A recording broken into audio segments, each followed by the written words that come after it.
ምንላችኋለን እንዴት ሰንብታችኋል የተወደዳችሁ በማድመጥ ላይ የምትገኙት የስፖርት 365 ዝግጅታችንን ነው።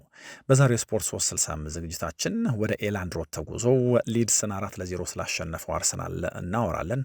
አብራችሁኝ እንድትሆኑ በአክብሮት ጋብዛለሁ። ሰብስክራይብ፣ ላይክ እና ሼር ስለምታደርጉ ደግሞ ምስጋና የላቀ ነው። ያለፉት 3 ሳምንታት ወይ ደግሞ 3 ጨዋታዎች ሚኬል አርቴታና አርሰናልን በተመለከተ በጣም ብዙ ጥርጣሬዎች እንዲነሱ ብዙ ጥያቄዎችም እንዲንሸራሸሩ ያደረጉ ናቸው። አርሰናልና ሚኬል አርቴታ የከበባቸውን የመውደቅ ፍርሃት በሆነ አይነት መንገድ አራግፈው መነሳት ይችላሉ አይችሉም የሚል ጥያቄ በትልቁ ሲጠየቅ ከርሟል። የመውደቅ ፍርሃት ደጋግሞ ከመውደቅ ወይ ደግሞ ለማሸነፍ በሚደረግ ሙከራ ውስጥ እየደረሱ ካለማሳካት የሚመጣ እንደሆነ ግልጽ ነው። እና ደግሞ የአርሰናል ተጫዋቾች ይህንን ባለፉት 2-3 ዓመታት አድርገውታል። ስለዚህ ከዚህ የተነሳ የአርሰናል ሊጉን እየመራ የመንሸራተት ምልክት ባሳየ ቁጥር ሁሉ የአርሰናል ተጫዋቾች የአእምሮ ጥንካሬ፣ የአሰልጣኙ የማሸነፍ አቅም ጥያቄ ውስጥ ይገባል፣ ይጠየቃል። እና ያለፉት 3 ሳምንታት የሆነ አይነት ክራይሲስ የሆነ አይነት ቀውስ መጀመሪያ ወይስ ደግሞ ጊዜያዊ የሆነ መንገራገጭ የሚለው በትልቁ ሲንሸራሸር የቆየ ጥያቄ ነው። ግን ደግሞ የአርሰናል ተጫዋቾች ጊዜያዊ መንገራገጭ እንደሆነ በዛሬው ጨዋታ ሊያሳዩን ሞክረዋል። የመውደቅ ፍርሃት የሚለውንም ነገር ለጊዜው ያራገፉት ይመስላል። በእርግጥ የውድድር ዘመኑ በጣም ረዥም ነው። ከዚህም በኋላ ብዙ ሊመልሷቸው የሚገቡ ጥያቄዎች አሉ። ካለፈው የዩናይትድ ሽንፈት በኋላ ሚኬል አርቴታ አንድ የተገነዘበው ነገር ያለ ይመስላል። የአርሰናል ደጋፊው የአርሰናል ተጫዋቾች የሆነ አይነት ግልጽ መልእክት ሊሰሙ እንደሚገባ ወይ ደግሞ በሆነ አይነት መንገድ ተጫዋቾቹ ሊረዱት የሚያስፈልግ የሆነ መልእክት እንደነበረው ግልጽ ነው። ይህንንም ሊያስተላለፍ ሞክሯል እና ሚኬል አርቴታ በግልጽ ለተጫዋቾቹ ያስተላለፈው መልእክት ምንድን ነው? you can't lose something you haven't won ነው። ያላሸነፋችሁትን ነገር ልታጡት አትችሉም፣ ወይ ደግሞ ያላነሳችሁትን ዋንጫ ልታጡት አትችሉም። ስለዚህ ሁሉንም ነገር ተዉትና መጀመሪያ ኢንጆይ አድርጉ። ብዙ ጊዜ ይሄ ቀላል የሚመስል መልእክት ነው፣ ግን ደግሞ ራሳችሁን ኢንጆይ አድርጉ የሚለው ነገር እግር ኳስ ውስጥ በጣም የተለየ መልእክት አለው። በጣም ብዙ ቡድኖች ራሳቸውን እንዲገልጹ በነፃነት እንዲጫወቱ ከመደረግ ጋር ለአሰልጣኞቻቸው ለደጋፊዎቻቸው በበጎ መንገድ ሲመልሱ አይተን ስለምናውቅ እና ሚኬል አርቴታ በግልጽ ሊያስተላልፈው የፈለገው መልእክት ይሄ ነው። ያስተላለፈውም ይሄንን ነው። ዋንጫውን አላነሳ ነውም፣ ስለዚህ እንዳጣኑ ልናስበውም አንችልም። ስለዚህ ያልተነሳው ዋንጫ እንደታጣ የማይታሰብ ከሆነ የተጫዋቾቹ ማይንድሴት በምን አይነት መንገድ መቃኘት እንዳለበት ግልጽ ነው ለአርቴታ።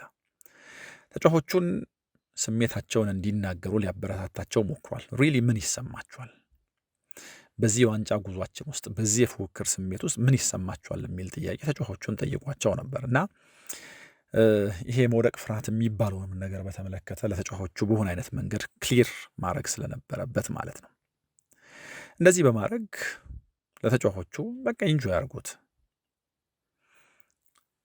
እያንዳንዱን ጨዋታ እያንዳንዱን ነገር እንዳመጣጡን መልሰዋለን በሚል ለተጫዋቾቹ ከዚህ በኋላ ያሉትን ጨዋታዎች በተመለከተ እንደዚህ ያለ መልእክት አስተላልፏል እና ደግሞ በግልጽ ዋንጫ እንድናነሳ ከታሰበ ወይ ደግሞ ጉዟችን ወደ ዋንጫ ነው ብላችሁ የምታምኑ ከሆነ ትክክለኛውን መንገድ እንደያዝን የምታምኑ ከሆነ ወደ ዋንጫ በሚደረግ ጉዞ ውስጥ ይሄ የሚያጋጥም ነገር ነው። እንደዚህ ያሉ መንገራገጮች ይመጣሉ አለ።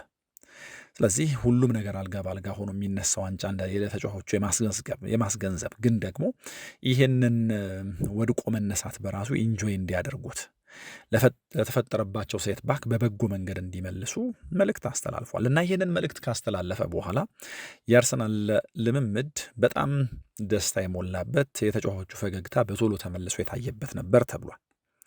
እንግዲህ በሊድሱም ጨዋታ ይህንን በሚገባ ማየት የቻልን ይመስለኛል። ልክ ነው። ከዚህ ከወድቆ መነሳት ጋር ወይ ደግሞ እንደው ለዋንጫ እየደረሱ ከመሸነፍ ጋር ይሄ ደግሞ ከሚያመጣው ፍርሃት ጋር አብሮ መኖር ቀላል አይደለም። እኛ እንደምንለው እንደው ከአንዱ ጨዋታ ወደሚቀጥለው ጨዋታ የሚደረገው ሽግግር ልምምድ ሜዳ ላይ በሚሰራ ታክቲካዊና ቴክኒካዊ ጉዳይ ብቻ የሚወሰን አይደለም።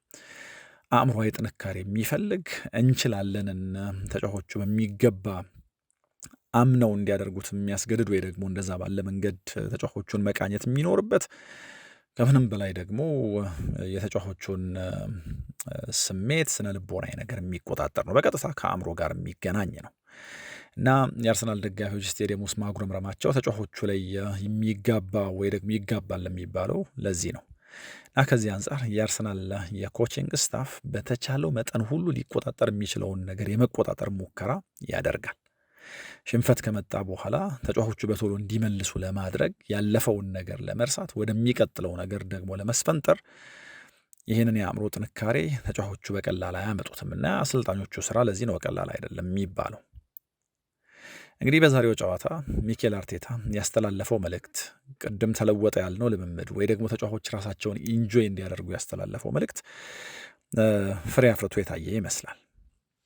ምክንያቱም እንደዚህ ባለው የጥርጣሬ ጊዜ ነው የአርሰናል ሊድስን የገጠመው እና ደግሞ ሊድስ ኤላንድ ሮድ ላይ ሲጫወት በጣም አስቸጋሪ ቡድን ነው።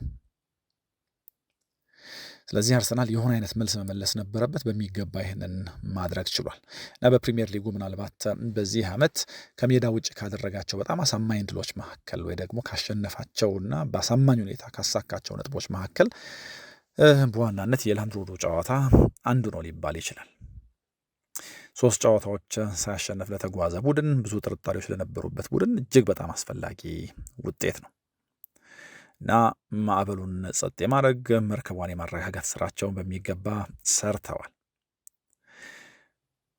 ጨዋታው ላይ አርሰናል የነበረው ዶሚናንስ የመጨረሻው ፊሽካ ሳይነፋ ጨዋታው ማለቁን እንድናረጋግጥ ያደረገ ነበር።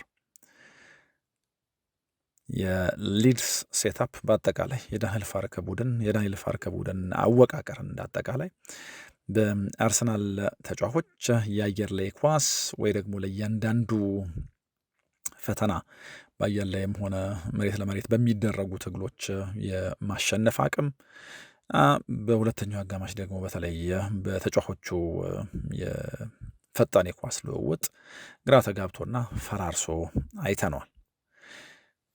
ይሄ ጨዋታ አርሰናል አለበት ከምንለው አእምሯዊ ፈተና ወይ ደግሞ የመውደቅ ፍርሃት ጋር ብቻ በቀጥታ የሚገናኝ ሳይሆን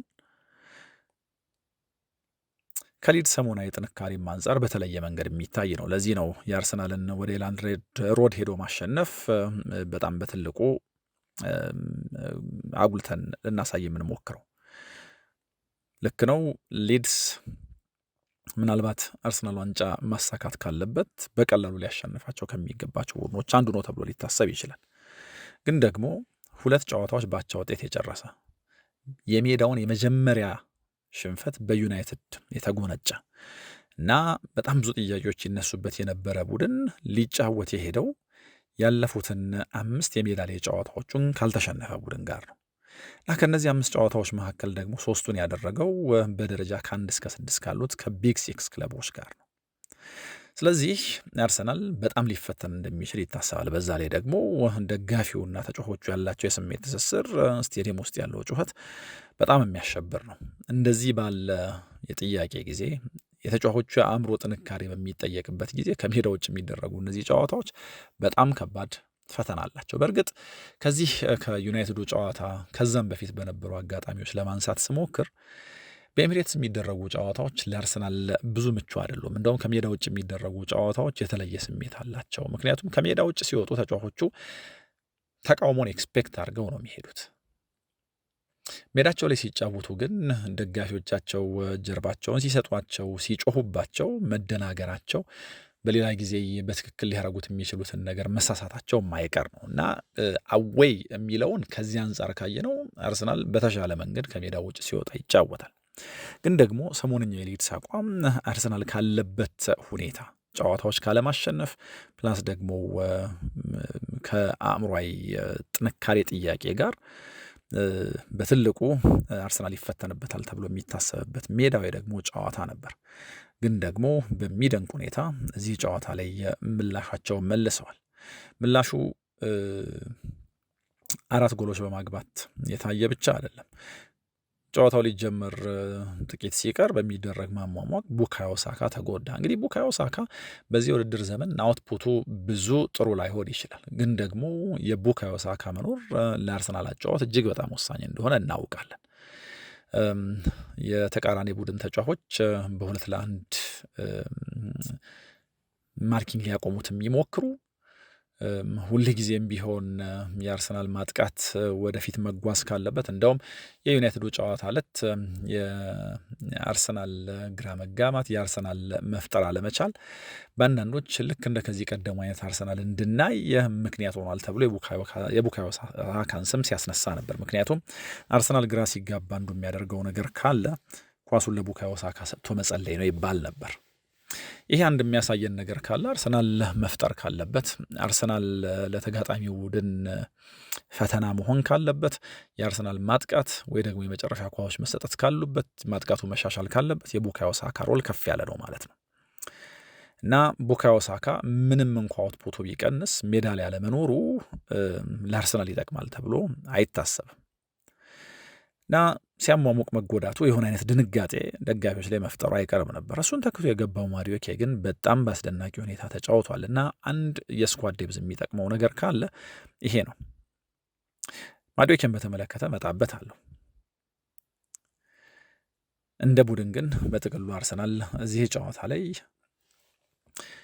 የለመድናቸውን አንዳንድ ነገሮች አድርጓል፣ ያልተለመዱም ነገሮች አድርጓል። ከለመድናቸው ነገሮች አንደኛው ኦውን ጎል ነው። እንደውም ዮኬሬሽ 6ኛ ሊግ ጎሉን እስኪያስቆጥር ድረስ በዚህ ውድድር ዘመን ከአርሰናል ከፍተኛ ጎል አስቆጣሪዎች ተርታ አንደኛው ኦውን ጎል የሚባል ተጫዋች ነው የሚል ማሾፍ ነበር። እንግዲህ 5 ኦውን ጎል የአርሰናል ተቃራኒዎች ከአርሰናል ጋር ሲጫወቱ ራሳቸው መረብ ላይ አስቆጥረዋል። ይሄ በእርግጥ አርሰናል ኳሶች ሲያሻማ፣ በተለይ ደግሞ የቆሙ ኳሶች የማዕዘን ምቶች ሲሻሙ ምን ያክል ለተጋጣሚ ቡድን ፈታኝ፣ ለተጋጣሚ ቡድን አደገኛ እንደሆነ የሚያሳይ ነው። ኋላ ዮኬሬሽ 6ኛ ጎል አስቆጥሮ ዮኬሬሽ 6 ኦውን ጎል ደግሞ 5 ጎሎች ለአርሰናል ያስቆጠረ ከፍተኛ አስቆጣሪ ሆኗል ማለት ነው።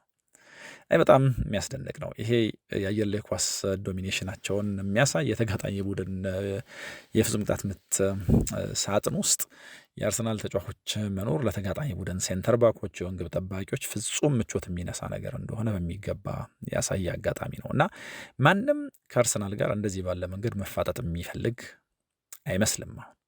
ምክንያቱም በሊጉ የቆሙ ኳሶችን ከመከላከል የቆሙ ኳሶችን ከማስቆጠር አንጻር ወይ ደግሞ ብዙ የአየር ላይ ኳሶችን በተመለከተ ከማይታሙ ቡድኖች አንደኛው ሊድስ ነው። ግን ደግሞ የአርሰናል ሳጥኑን የሚያጠቃበት ልህቀት፣ ሳጥኑን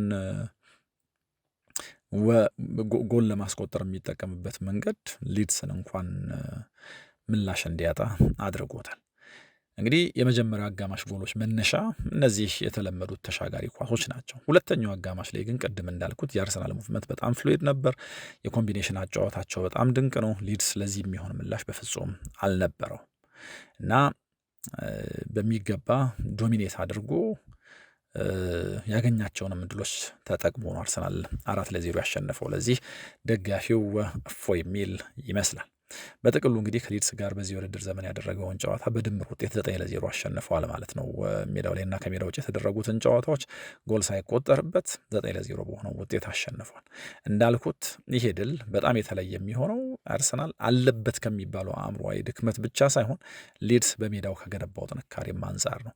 ከዛ በተረፈ ግን እንዲሁ ካሰብ ነው የአርሰናል ዋንጫ ማንሳት ካለበት ሊያሸንፋቸው ከሚገቡ ቡድኖች አንደኛው ሊድስ ነው ብሎ መናገር ይቻላል። ከጨዋታው በኋላ ዴክለር ራይስ ከነዚህ 3 አስቀያሚ ጨዋታዎች በኋላ ስላገኙት ውጤት ሲናገር ለእኛ በጣም ትልቅ ድል ነው ብሏል እና ልንቆጣጠር የምንችለውን ነገር ለመቆጣጠር እንሞክራለን እና ለማሸነፍ ወይ ደግሞ እያሸነፉ ለመጓዝ ሙከራ ማድረጋችንም አይቀርም እና መጨረሻ ላይ ልንቆጣጠር የምንችለውን ነገር ተቆጣጥረን ለማሸነፍ ሙከራ አድርገን የሚፈጠረው ነገር ይፈጠራል እናያለን ብሏል። ከዛ በተረፈ ግን ያው ሊጉን እየመራን በሻምፒየንስ ሊጉ ፐርፌክት ጉዞ አድርገን ከ8 ጨዋታ 8 ጨዋታ አሸንፈን አሁን ያለንበትን ቦታ እያሰብን በፍጹም ኮምፕሌን አናደርግም። የሊጉ መሪ ነን። በጣም ጥሩ ፖዚሽን ላይ እንዳለን ይሰማናል እና ጥሩ ስኳድም እንዳለን እናውቃለን እና እያንዳንዱን ጨዋታ እንደ ካፍ ፋይናል ነው የምናየው፣ እንደ ዋንጫ ጨዋታ ነው የምናየው። በእርግጥ 4 ረዥም ወራት አሉን እና ለዚህ በቂ ዝግጅት እንዳለን በእርግጠኝነት መናገር እችላለሁ በሚል በራስ መተማመን አስተያየቱን ሰጥቷል። ጨዋታውን በተመለከተ የተወሰኑ ነገሮች እንጨምር። የማዱዌኬንም ጉዳይ እናንሳ። ሊድስ የአርሰናል የመጀመሪያው አጋማሽ ፈተና የሚመልሰው አይነት ስላልሆነበት በሁለተኛው አጋማሽ የሆኑ አይነት ለውጦች ለማድረግ ሞክሮ ነበር። እነዚህ ለውጦች በማድረግ ሊድስ ከመጀመሪያው አጋማሽ የተሻለ ለመንቀሳቀስ ሞክሯል። ግን ደግሞ ያደረጉት ሙከራ ሁሉ በፍጹም ዴቪድ ራያን የሚፈትን አልነበረም እና በዚህም የአርሰናልን ጥንካሬ በድጋሚ ማንሳት እንችላለን። በጣም ሆስታይል ነው ኤላንድ ሮድ። እዚህ ስቴዲየም ላይ መጫወት ለአርሰናል በተለይ ደግሞ ከከባዱ ሳምንት በኋላ አስቸጋሪ ነበር። ይህንን በሚገባ መልሰውታል። በጣም ዲሲፕሊንድ ነበሩ። ፊዚካሊቲያቸው በጣም ያስደንቅ ነበር። አሁን እንግዲህ በሊጉ ካሉ በአካል ብቃታቸው ጠንካራ የሆኑ ቡድኖች አንደኛው አርሰናል ነው። የቆሙ ኳሶችን የመጠቀሙን ጉዳይ ልክ እንደዚሁ። ስለዚህ አሁን እዚህ ጨዋታ ላይ ፊዚካሊቲያቸውን አሳይተዋል። በሴት ፒስ ጎል ማስቆጠር እንደሚችሉ አሳይተዋል። በተለመደው ደግሞ ፖዚሽናል አጫወታቸው እንደዚሁ ተጋጣሚያቸውን ዶሚኔት አድርገዋል እና ለሽንፈቱ የመለሱት ምላሽ በጣም ግሩም ነው። አስቶን ቪላ እና ማንቸስተር ሲቲ እንግዲህ ነገ እስኪጫወቱ በ7 ነጥብ ልዩነት ሊጉን ይመሩታል። አስቶን ቪላ እንግዲህ ሜዳው ላይ ነው ብሬንትፎርድን የሚገጥመው፣ ማንቸስተር ሲቲ ደግሞ ከሜዳው ውጭ ነው ቶትናምን የሚገጥመው። የእነዚህ ጨዋታዎች አውትካም ቀድሞ በተጫወተው አርሰናል ተጋጣሚዎቹ ምን አይነት ጫና አርፎባቸው ይጫወታሉ የሚለውን ነገር እናያለን። ለአርሰናል ግን በጨዋታው በጣም ብዙ መልካም ነገሮች ነበሩ። ቅድም ካልነው 3 ነጥብ ማሳካት፣ ክሊንሺት መጠበቅ፣ 4 ተጨማሪ ጎሎች ማስቆጠር ምናምን ውጪ በበጎ ጎን የሚነሱ በጣም ብዙ ነገሮች አሉ። አንደኛው አጥቂያቸው ዮኬሬሽ ሰሞኑን ጎል ማስቆጠር ጀምሯል። እንግዲህ ካለፉት 6 ጨዋታዎቹ 4 ጎል ማስቆጠር መቻሉ ነው። ከዛ በኋላ ደግሞ እሱን ተክቶት የገባው ጄሱስ ጎል አስቆጥሯል። ስለዚህ አጥቂዎቻቸው ጎል እያስቆጠሩላቸው ነው። ጎል ባስቆጠሩ ቁጥር ደግሞ ተጋጣሚዎቻቸው ለሚፈጥሩት ፍርሃት አለ። ተጫዋቾቹ ደግሞ በራስ መተማመናቸው ከፍ ይላል። ስለዚህ ይህ ስዊድናዊ አጥቂ እነዚህን ጎሎች ከማስቆጠር በራስ መተማመኑን መልሶ በቀሪ ውድድር ዘመን የአርሰናል ጨዋታዎችን እንዲያሸንፍ የማድረግ አቅም ሊገነባ ይችላል ማለት ነው እና ከ6 ጨዋታዎች 4 ጎል ማስቆጠር በፕሪሚየር ሊጉ እንደዚህ ባለ መንገድ ለቡድኑ አሸናፊነት ማዋጣት በቀጣዮቹ ሳምንታት ለምናው ዮኬሬሽ ወይ ደግሞ የተጫዋቹ ጥንካሬ በጣም መሰረታዊ የሚባል ነው። ከተጠባባቂ ወንበር ተነስቶ ደግሞ ጄሱስ ሲጫወት የሚጫወትበትን መንገድ እናውቃለን። ጎል ማስቆጠሩ የአርሰናል ዋነኛው ባያስቆጠርለት ሁለተኛው ሊያስቆጥር የሚችልበት አማራጭ እንዳገኘ የሚያሳይ ነው እና ይሄ ለአርሰናል በጣም መልካም ዜና ነው። ሌላኛው የማዱዌኬ ጉዳይ ነው። እንግዲህ ሳካ የወጣበት አጋጣሚ ወይ ደግሞ የወጣበት ጊዜ ፍጹም ያልተጠበቀ ነው። ጉዳት ገጠመው። እሱን ተክቶ በድንገት ወደ ላይናፕ ውስጥ የገባው ማዱዌኬ በጣም ጥሩ ተጫውቷል። እንግዲህ የ23 ዓመቱ እንግሊዛዊ አንድ የሚጠየቅበት የሚወቀስበት ነገር ካለ የመጨረሻ ፕሮዳክቱ ነው፣ የኤንድ ፕሮዳክት ጉዳይ። ኳስ እየገፋ ሲሄድ በጣም አደገኛ ነው። ተጋጣሚዎቹን ግራ ቀኝ ያለመቀነስ ማንገላታት የሚችል ነው። ግን ደግሞ መጨረሻ ላይ ውሳኔዎቹ ትክክል አይደሉም ብዙ ጊዜ። ስለዚህ የነዚህ ውሳኔዎች ጉዳይ መሻሻል ይኖርበታል። ገና 23 ዓመቱ ነው። እርግጥ የፕሪሚየር ሊግ ልምድ አለው። ቸልሲ ውስጥ ተጫውቷል እና ደግሞ የእንግሊዝ ብሔራዊ ቡድንም ተጫዋች ነው። ይህንን እንዲያሻሽል ይጠበቃል እና በዛሬው ጨዋታ አንዱ ያሻሻለው ነገር ካለ ይሄ ነው እና የሚወቀስበት ነገር ይሄ ነበር። እንግዲህ ለመጀመሪያው ጎል መቆጠር በጣም በግሩም ሁኔታ ምክንያት ሆኗል። ሁለተኛውን ኳስ ደግሞ ተጫዋቹ ራሱ ጎል ያስቆጥረው ምክንያት ሆኗል እና ለእነዚህ 2 ጎሎች ያበረከተው አስተዋጽኦ ሳካን ተክቶ እንደመግባቱ አገባቡ ድንገቴ እንደመሆኑ ለማዱዌኬ በጣም መልካም ነው እና የተሰጠውን እድል በሚገባ ተጠቅሞበታል። ይሄ ሳካ ባይኖርስ ለሚለው ጥያቄ መጠኑ መልስ የሚመልስ ነው። ልክ ነው። በሳካና በሱ መካከል ሰፊ ልዩነት እንዳለ እናውቃለን። ግን እንደዚህ ያሉ ጨዋታዎች ላይ ተጽዕኖ ከመፍጠር የጎል ኳስ ከማመቻቸት ተጫዋቾች በራስ መተማመናቸውን የሚያገኙ ከሆነ በራስ በመተማመን ውስጥ ያለ ጥንካሬ፣ በራስ በመተማመን ውስጥ ደግሞ የሚጠቀም ቡድን ይኖራል ማለት ነው እና ይሄ ለሚኬል አርቴታና ለአርሰናል በጣም መልካም ዜና ነው። እንግዲህ ማክሰኞ ቸልሲን ይገጥማሉ። የሳካ ጉዳት ምን ያክል ጊዜ ከሜዳ እንደሚያርቀው ወይ ደግሞ ሲሪየስ ነው አይደለም የሚለው ነገር አልለየለትም፣ አልታወቀም። ከዛ በፊት ግን ተጫዋቹ እንደዚህ ባለ ፎርም መጫወቱ በጣም ጥሩ ነው ለአርሰናል። ሌላኛው መልካም ነገር ይሄ ነው። ሌላኛው እዚህ ጨዋታ ላይ ያየነው እንግዲህ ማርቲን ኦዴጋርድ ተቀምጦ አርሰናል በተለየ አቀራረብ በተለየ ሼፕ ጨዋታውን ያደረገበት የአማካይ ክፍሉን ለውጦ ጨዋታ ያደረገበት አጋጣሚ ነው። እንግዲህ እንግዲህ ማርቲን ኦዴጋርድ ተጠባባቂ ወንበር ላይ መቀመጥ አለበት የሚል ጩኸት በዚህ ውድድር ዘመን በጣም ብዙ ሰምተናል። አንደኛ ተጫዋቹ የቀድሞ ብቃቱ ላይ አይገኝም፣ ሁለተኛ ደግሞ አርሰናል ለሚጫወተው ዝግ ያለ ጨዋታ መነሻው እሱ ነው። የመጨረሻ ኳሶቹም በሚገባ ለቡድን አጋሮቹ እየተሰጡ አይደሉም የሚሉ ሀሜቶች አሉበት። ከሊደርሺፕም ጋር ተያይዞ የለም ዴክላን ራይስ ነው የቡድን አምበል መሆን ያለበት የሚል ክርክር ለብዙ ጊዜ ሰምተናል። ይሄ ሚኬል አርቴታ እንደው በቶሎ ሰምቶ ምላሽ የሚሰጠው ነገር አይመስልም ነበር። አሁን ግን እንደው ያለፉት ጥቂት ጨዋታዎች ያሳዩን አንድ ነገር ካለ የአርሰናል ጊዜያዊ መንገራገጭ ሚኬል አርቴታ ከውጭ ለሚሰሙት ጩኸቶች ሁሉ የሆነ መልስ እንዲሰጥ ያደረገ። በእርግጥ አንዳንዱ ከፐርፎርመንስ ጋር የተገናኘ እንደሆነ መናገር እንችላለን። ለምሳሌ ከሻምፒየንስ ሊግ ኢንተር ሚላን ጨዋታ በኋላ ጄሱስ ያሳየው ፐርፎርማንስ ዮኬሬሽን ተጠባባቂ ወንበር ላይ ለማስቀመጥ በቂ ነበር። ግን ደግሞ ጩኸቱ ያው ከዛ ፐርፎርመንስ በኋላ እንደመጣ ግልጽ ነው። በተመሳሳይ መንገድ ኦዴጋርድን በጣም ደካማ ስለሆነ አስቀምጠው የሚል በጣም ብዙ ጩኸት እንዳለ እናውቃለን። በዛሬው ጨዋታ አዲስ ነገር ሞክሯል አሰልጣኙ። እንደዚህ በማድረግ ተጫዋቾች ሁል ጊዜ በራስ መተማመናቸው አያወርድም ተጠባባቂ ወንበር ላይ ስለተቀመጡ ብቻ። ይህንን የምለው በምክንያት ነው። ምክንያቱም አንዳንድ ተጫዋቾች ቋሚ አሰላለፍ ውስጥ ገብተው ብቃታቸውን ማሳየት ካልቻሉ በእነሱ ደካማ ጨዋታ ምክንያት ደግሞ ቡድናቸው ከተጎዳ አሰልጣኞች ተጫዋቾቹን ተጠባባቂ ወንበር ላይ ማስቀመጥ ከዛ በኋላ ደግሞ ከተጠባባቂ ወንበር ተነስተው በተሰጣቸው እድል እንዲጠቀሙ ስፖትላይት ውስጥ እንዳይገቡ ማድረግ ይችላሉ። በእርግጥ ይሄ ለቀጣዮቹ ጨዋታዎች ይደረጋል ወይ የሚኬል አርቴታ አዲስ አቀራረብ ነው ወይ የሚለውን እናያለን። ግን ደግሞ አርቴታ ይህንን በተመለከተ የሰጠው አስተያየት ወይ ደግሞ ለተጠየቀው ጥያቄ የመለሰው መልስ አለ። ለማንኛውም ግን ኦዴጋርድ ተጠባባቂ ወንበር ላይ ሆኖ ካይ ሃቨርትዝ ነው ጨዋታውን የጀመረው። የካይ ሃቨርትዝ እዚህ ቡድን ውስጥ በድጋሚ መካተት ለቡድኑ የሚጨምረው ነገር በጣም ብዙ ነው። አንደኛ ሌፍት ሳይድድ 8 ቁጥር ሆኖ መጫወት ይችላል። ይህንን ሲያደርግ ዘግይቶ ሳጥን ውስጥ ይደርሳል። ሩጫዎቹ ትራክ ሳይደረጉ ተጋጣሚዎቹ ሩጫዎቹን መቋጠር በማይችሉበት ሁኔታ የጎል እድል መፍጠር ወይ ደግሞ ጎል ማስቆጠር ይችላል። ሁለተኛ ደግሞ ከቀኙ የሜዳ ክፍል የሚነሳ እንኳን ቢሆን ያው አርሰናል ላይኛው የሜዳ ክፍል እንዲጫወት ከማድረግ አንጻር በተለይ ጤናማ የሆነው ካይ ሃቨርትዝ በጣም የሚያስደንቅ የፕሬሲንግ ኳሊቲ ስላለው ላይኛው የሜዳ ክፍል ላይ ቡድኑ እንዲቆይ ማድረግ ይችላል። በእንቅስቃሴ እያየ ነው እንዳለ ነው ደግሞ ከአጥቂው ጀርባ የሚጫወት ፋሲሊቴተር ይሆናል እና ለአጥቂው ዮኬሬሽ ስፔሶች እንዲከፈቱ ከማድረግ አንጻር ምክንያቱም አርሰናል እንደ ሃቨርትዝ አይነት የአየር ላይ ኳሶች ዶሚኔት የሚያደርግ ተጫዋች ሲኖረው ረዥም መጫወት ይችላል እና ደግሞ የአየር ላይ ኳሶችን ማሸነፍ ብቻ ሳይሆን የሆልድ አፕ አጫወቱን በጣም የተዋጣለት ነው። ኳሱን ይዞ መቆየት፣ የቡድን አጋሮቹን ማሳተፍ ይችላል እና በዚህ የአርሰናል የፈጣሪ አማካዮች የአርሰናል አጥቂዎች ክፍተት የመምቻ እድል ብዙ ነገር ያገኛሉ እና ለቡድኑ የሚሰጠው በጣም በጣም የተለየ ግልጋሎት ነው። እንደ አይነተኛ አጥቂ ቢጫወት ከቀይ መስመር ቢነሳ ከግራ መስመር የሚነሳ 8 ቁጥር ቢሆን ለዚህ ቡድን የሚያዋጣው ነገር በጣም የተለየ ነው እና እዚህ ጨዋታ ላይ እንግዲህ ኦዴጋርድን አስቀምጦ ሚኬል አርቴታ እሱን ሊያጫውተው ሞክሯል።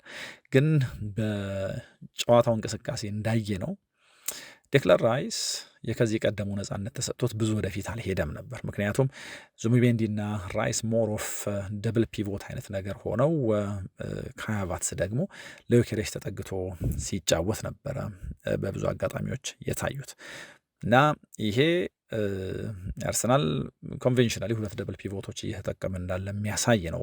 በእንቅስቃሴ የእነዚህ ተጫዋቾች ደግሞ እንደዚህ ባለ መንገድ መጫወትና በሁለት የመከላከል ባህሪ ያላቸው አማካዮች የመሀል ሜዳውን ለመቆጣጠር መሞከር ካይ ሃቨርትዝን እንዳልኩት ነጻ ያደርገውና በጣም አድቫንስድ የሆነ ሚና ይኖረዋል። ከዮኬሬሽ ጀርባ ይጫወታል እና በአንዳንድ እንቅስቃሴዎች ወይ ደግሞ የእንቅስቃሴ አጋጣሚዎች አርሰናል ከኳስም ውጭ የሆነ 4-4-2 የሚመስል ቅርጽ ይዞ ይታያል እና ለዮኬሬሽ ከካይ ሃቨርትዝ ጋር መጫወት በጣም የሚመች ይመስላል። ስራውን ያቀለለታል በብዙ መንገድ ማለት ነው እና ይሄንን እንዴት ባለ መንገድ ይጠቀመዋል አላውቅም። ግን ደግሞ እንደው ማርቲን ኦዴጋርድ ላይን አፕ ውስጥ መግባት አለበት ብሎ ቢያስብ እንኳ በሆኑ የእንቅስቃሴው ጊዜያት በተለይ ደግሞ ቡድኑ ጎል እንዲያገባ ሲያስፈልገው ወይ ደግሞ እንደየተጋጣሚው ባህሪ ከግራ መስመር የሚነሳ 8ም ቢያደርገው ወይ ደግሞ እንደው ሌላ ሚና ቢሰጠው ሜዳ ላይ ከዮኬሬሽ ጋር ተጣምሮ የሌላ ዮኬሬሽ ተጠግቶ ሃቫርትስን በቀጣዮቹ ጨዋታዎች ልናይ የምንችልበት እድል አለ። ለምንድን ነው ግን ሃቫርትስን ያስጀመርከው ወደ ጋርድን ተጠባባቂ ወንበር ላይ ያስቀመጥከው ለሚለው ጥያቄ ሚኬል አርቴታ ምን አይነት መልስ ነው የሰጠው?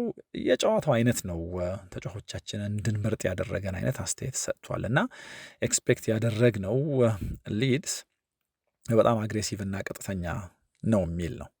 ስለዚህ ለዚህ ጨዋታ ከሃቫርትስ የተሻለ ጥሩ ተመራጭ ነው ብሎ ያስባል። እንግዲህ በዛ ምክንያት እንዳደረገው ነው የተናገረው እና በዚህ ምክንያት ጨዋታው በጣም ብዙ ስፔሶች ሊኖሩት ይችላሉ። በተለይ ወደ መጨረሻዎቹ አካባቢዎች ደግሞ ይሄ በመሆኑ ምክንያት ብዙ ክፍተቶች ይኖራሉ ነው። በተለይ የጨዋታው መገባደጃ ጊዜያቶች ላይ ክፍተት እዚህም እዛም ሊኖር ይችላል። መጀመሪያ ግን በጣም አግሬሲቭ እና ቀጥተኛ ሆነው ይጫወታሉ የሚል እምነት ስለነበረ ነው ብሏል። እና ጨዋታው እንደዚህ ባለ መንገድ መቀየር ስለሚያስፈልግ ከጨዋታው ባህሪ ተነስቼ ነው ሃቫርትስን ያሰለፍኩት የሚል አስተያየት ሰጥቷል። ለማንኛውም ግን ምርጫው ተዋጥቶለት 4-0 ማሸነፍ ችሏል ቡድኑ። ስለዚህ በዛሬው ጨዋታ ተከላካዮቹ ግብ ጠባቂው ክሊንሺት መጠበቅ ችለዋል። የዩናይትዱ ጨዋታ ላይ ስህተት በመስራቱ ምክንያት የተቀጣው ዙቢሜንዲ ጎል በማስቆጠር የአርሰናልን መሪነት ወይ ደግሞ ጨዋታውን ለአርሰናል ቀላል ማድረግ ችሏል። በሳካ ቦታ ተቀይሮ የገባው ማዱዌኬ ግሩም እንቅስቃሴ አድርጓል። አጥቂያቸው ዮኬሬሽ ጎል አስቆጥሯል። ገብርኤል ኢየሱስ ከተጠባባቂ ወንበር ተነስቶ ልክ እንደዚሁ ጎል ማስቆጠር ችሏል። ከዛ በተረፈ ደግሞ ከሃቫርትስ ከዚህ በኋላ ባሉት ጨዋታዎች አርሰናል በብዙ አማራጭ ሊጠቀመው እንደሚችል በሚያሳይ መልኩ ሜዳ ላይ ቆይታ አድርጓል። ብቸኛው የቡካዮ ሳካ ጉዳይ ካልሆነ በስተቀር አርሰናል በሁሉም ረገድ የሞከረው ያደረገው ሁሉ ተሳክቶለታል እና ሰሞኑን የሚወራውን ወሬ በሙሉ ዝም የሚያደርግ ለአርሰናል ተጫዋቾች ቀጣዮቹን ጨዋታዎች በከፍተኛ በራስ መተማመን የሚደረጉ እንዲሆኑ እድል የሚሰጥ ሆኗል። እንግዲህ በቀጣዩ ማክሰኞ ከቸልሲ ጋር ነው የሚጫወቱት። በካራባኦ ካፕ ሴሚ ፋይናል የመልስ ጨዋታውን ሜዳቸው ላይ ያደርጋሉ። ለዚህ ጨዋታ በጣም ጥሩ ስንቅ ይዘው ነው ጨዋታውን የሚያደርጉት ማለት ነው እና ለቀጣዮቹ ጨዋታዎች በጣም መሰረታዊ የሚባል ነው። ቀድሞ ደግሞ ስለተጫወተ ተጋጣሚዎቹ ላይ የሚፈጥረው የሆነ አይነት ጫና ካለ እናያለን። ግን ደግሞ ለአርሰናል ደጋፊዎች፣ ለተጫዋቾቹም፣ ለአሰልጣኙም እፎይታ የሚሰጥ ውጤት ነው የተመዘገበው። እናንተ ያያችሁት ጨዋታ ምን አይነት መልክ ነበረው የሚለውን ልታጋሩን ትችላላችሁ። ሌሎች ዝርዝር ጉዳዮች ደግሞ ከቀጣይ ጨዋታዎች ጋር ይዘን እንመለሳለን። አብራችሁኝ ስለነበራችሁ ምስጋና የላቀ ነው። ሰላሙ ነው።